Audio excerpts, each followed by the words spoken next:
The Bad Batch Season 3, Episodes 6 and 7 are here. And if you are a Clone Wars fan, then you probably absolutely loved these two episodes as we saw so many familiar faces and callbacks to the Clone Wars. And did you hear the reference to Boba Fett in these episodes? What did he say? But one question still remains after these two episodes. Who is under that mask? But we got two episodes to go over, so without further ado, smash a like on this video and let's break this all down. Episode 6, Infiltration, starts with a very important conversation between two senators, Senator Chuchi of Pantora and Senator Singh of Raxus. Now they're being watched by a clone assassin, very similar to the clone assassin we saw in Season 2 on Coruscant with Captain Rex and Senator Chuchi, but these two senators' conversation is being guarded by Rex and his crew. We see in this 6th episode that Rex has really brought together a group of rogue clones that have left the Empire, and a lot of them are familiar faces, but we'll get to that. This conversation between Chuchi and Singh is a very important one that a lot of fans aren't really talking about. Chuchi talks about the fact that Palpatine is getting very scared that all these planets are going to unite and turn against the Empire, an early look at a possible rebellion. But Singh says that the Emperor doesn't really seem all that concerned about the other planets in the galaxy, as the Empire pretty much controls all of them. But regardless, this conversation is going to come back to be an extremely important one, because we do see Coruscant in the trailer for Season 3 of The Bad Batch, and now we're 7 episodes in and haven't seen it yet. So I'm guessing this is not the last time that we'll be seeing Senator Chuchi in The Bad Batch Season 3. But their meeting gets interrupted by this clone assassin as he tries to assassinate Senator Singh. But Rex and the other clones chase after this assassin and actually capture him. While they're on their ship back to their base, Hauser tells Rex that they found a data puck on the clone assassin. Now, before we get into what's on that data puck, we gotta mention that Hauser is a very familiar face to a lot of Star Wars fans. Hauser's first appearance is in Season 1, Episode 11 of The Bad Batch. He's working for the Empire, but he's also helping out Cham Syndulla and Hera Syndulla, and that's when he realizes that the Empire is not the good guys, and he turns on the Empire, helping the Syndullas escape. And now Hauser's a member of Rex's ragtag group of clone troopers, and holding this data puck that is very important. However, right now, it's highly encrypted, so they have to get back to camp and have Fireball find out what's on it. Fireball is yet another clone from Season 2, Episode 14 of The Bad Batch that has left the Empire and is now a member of Captain Rex's crew. But they go back to their base, and their base is on the planet of Teth. Sound familiar? This planet was first introduced in the Clone Wars movie. That's right, all the way back in 2008, we got to see this planet with Anakin and Ahsoka fighting against the Separatists. And now, after almost 10 seasons of animated Star Wars later, we come back to the base that started it all. We see Rex and Hauser start to interrogate the clone assassin. We see that they took out the Electro capsule, because in Season 2, when Rex was interrogating the last clone assassin, we saw that clone use this Electro capsule to end his own life, so that he wouldn't give any information to Rex about anything regarding the Empire. Rex starts to question the assassin and says, "You're still a clone,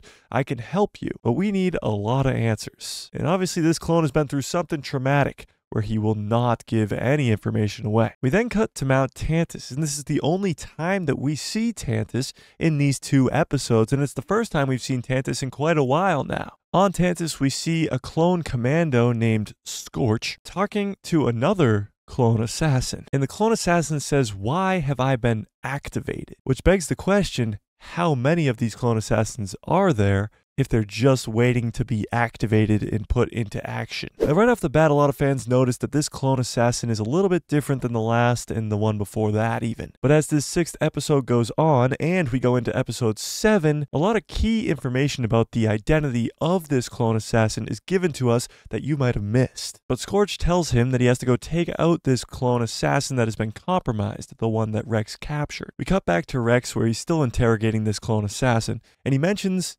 Tantiss. This does confirm that Rex and the others do know about Mount Tantiss, they just don't know where it is or what's going on there. All they know is that their cloned brothers are being taken there and experimented on. And this clone assassin that's sitting right in front of him is one of those clones. They get interrupted by Fireball, who has decrypted this puck, who says that this puck is a target register. And Senator Singh is not the only person on there. Omega is also on this puck. Rex tells Fireball to contact Hunter and Echo. They need to warn them that Omega is in danger. And Hauser says that they need to bring the Bad Batch here to Teth. He says that they have Crosshair with them and it's their chance to question him. Hauser really doesn't trust Crosshair because Crosshair was on Ryloth with him. And at the time, Crosshair was working for the Empire and doing unspeakable things for them. So Hauser is still holding a grudge over all that time. And that does become important over the next 2 episodes. We then cut to the Bad Batch who are on their way to Teth. And we see Omega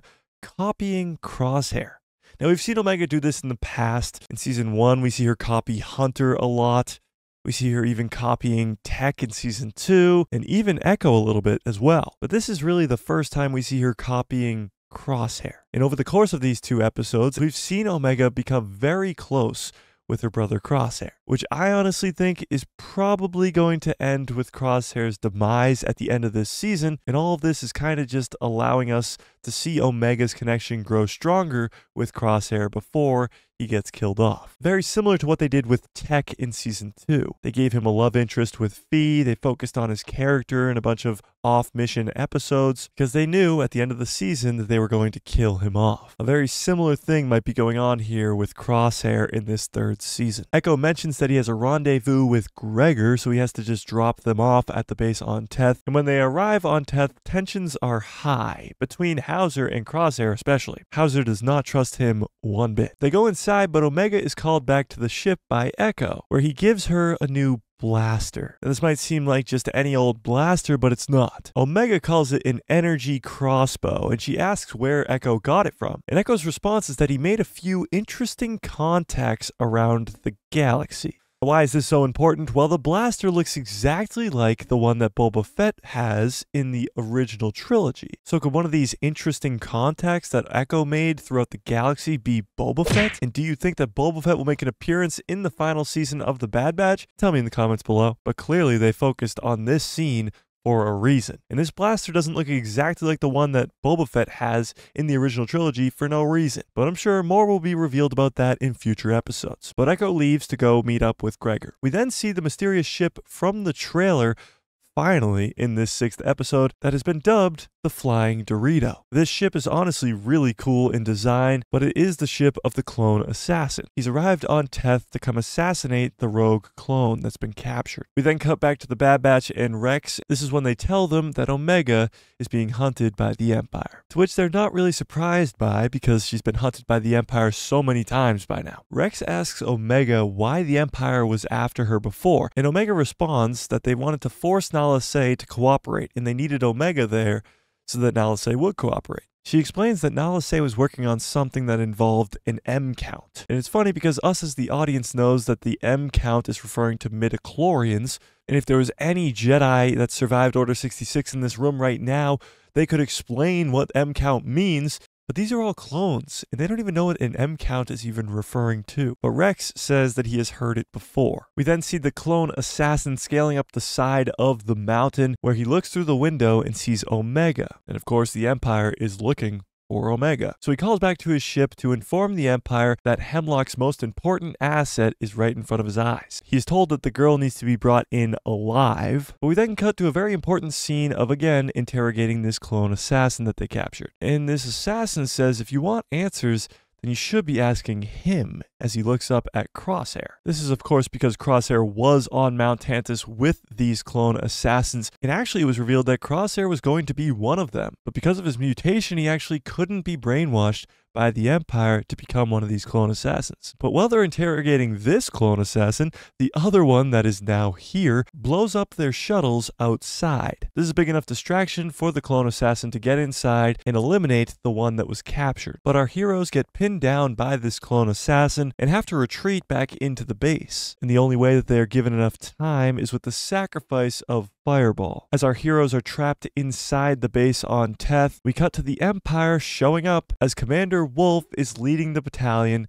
to come capture Omega. And that's the end of episode 6. Leaves us on a cliffhanger of wondering what's going to happen next. Now, honestly, I think this episode is the better of the two that we got tonight, and I put it at an 8.7 out of 10. From going all the way back to the beginning of the Clone Wars to Teth, to seeing all these familiar faces from the Bad Batch and the Clone Wars before, from Fireball, Hauser, Gregor, Rex, and all these other clones, to learning about Crosshair and his time on Mount Tantus. For someone who's a fan of the Clone Wars and clones in particular, I'm sure your ranking for this episode is going to be a lot higher. But tell me in the comments section below what you rank episode 6 out of 10. But now, let's dive into episode 7. Episode 7, Extraction, opens on Teth, and we see the clone assassin has survived the fight. And our heroes are trying to find a way out. And Rex tells them that this is a shuttle 10 levels down, but there's no hyperdrive, so they can't escape the planet. They'll just be able to leave the base so that they can contact Echo. We then see Commander Wolf land on the planet, where he sees a war zone going on, and informs the clone assassin that they need to bring in Omega alive. But this clone assassin doesn't listen to Wolf at all in this episode. He really just does his own thing for the most part. But we do get a lot of key details in this 7th episode about who might be under that mask. Commander Wolf and the others go inside the base and see that Captain Rex and the others have escaped down an escape hatch. So they take their shuttle and fly down to the bottom of the base to try to intercept them. However, the clone assassin starts at the top and starts to make his way down. So right now, our heroes are trapped between two evils that they don't even know are coming. We see Crosshair realize that the Empire is underneath them as he almost gets shot by the clone assassin who's scaling down the wall. Crosshair tries to take him out by blowing him up. Like I said before, this clone assassin is way different than the ones that came before. But our heroes make it to their hidden shuttle and start to take off. But they are shot down by the clone assassin, which Commander Wolf is not very happy about because, again, they need Omega alive. But for our heroes, it's just another happy landing. Rex says that it's okay because we just have to reach the extraction point where Echo can rescue us. We also see another scene where Crosshair is taking care of Omega yet again. Crosshair has really grown as a character throughout these 3 seasons, but his connection to Omega over the last couple episodes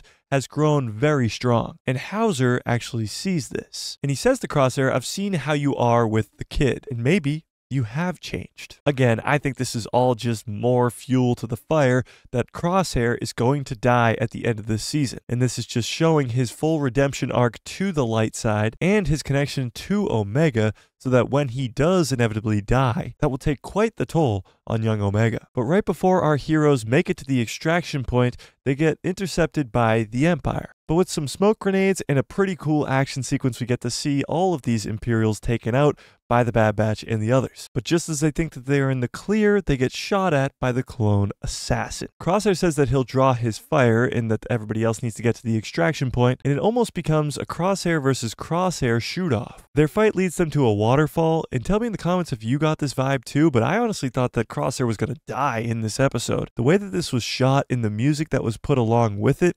honestly felt like this was the end to Crosshair's story. But we got one of the coolest fight sequences so far in the Bad Batch Season 3 between this clone assassin and Crosshair, and in this fight, the clone assassin pulls out a vibroblade. And this is yet another piece of evidence as to why I think that this clone assassin is Commander Cody. We see him wield the vibroblade in Season 2 of the Bad Batch, but also we see him go AWOL in Season 2 of the Bad Batch with no explanation as to where he ends up. Now I go into way more detail as to why I think Commander Cody is under that mask in this video right here, but I posted that video before these 2 episodes, and these 2 episodes just give me more ammunition as to why I think Commander Cody is under this mask. But this clone assassin wins the fight, actually drowning Crosshair, as Hauser saves the day, saving Crosshair after he had all that resentment for him before he saw his interactions with Omega. But the clone assassin falls down this massive waterfall, and he survived, which will be extremely important because this clone assassin is clearly not going to stop hunting them down. But then we see Commander Wolf and the other clones finally show up, and there's a standoff between these clones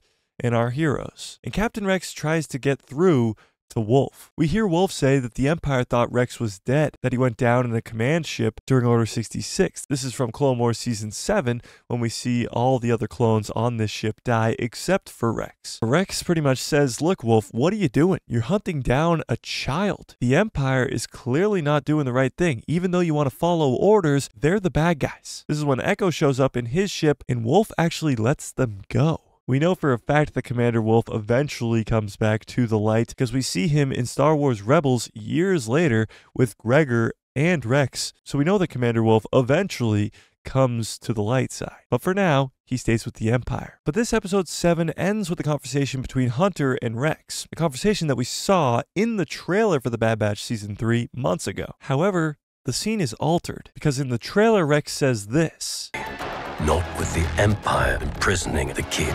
And in the show, he doesn't say that they have imprisoned the kid.